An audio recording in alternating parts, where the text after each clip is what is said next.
So the microcontroller with the Risc-V core sends commands to our power controller units, and that's how for this demo it's able to drive our drone. The E31 contains the Risc-V instruction set architecture, 64 kilobytes of data type integrated memory, or DTIM, 16 kilobytes of instruction cache, 8 region physical memory protection, Risc-V core local interrupter, platform level interrupt controller, and in order variable pipeline. The FE310 contains a E31 based coreplex, and you can see on this top level block diagram the different regions of the FE310.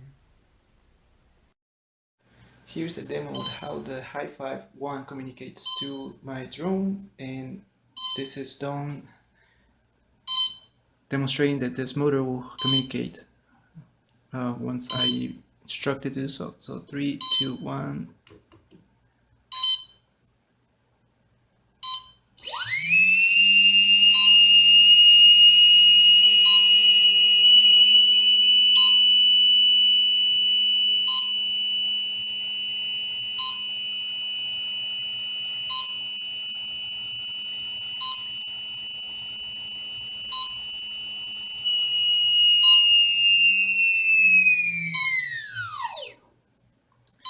Okay, and that was all.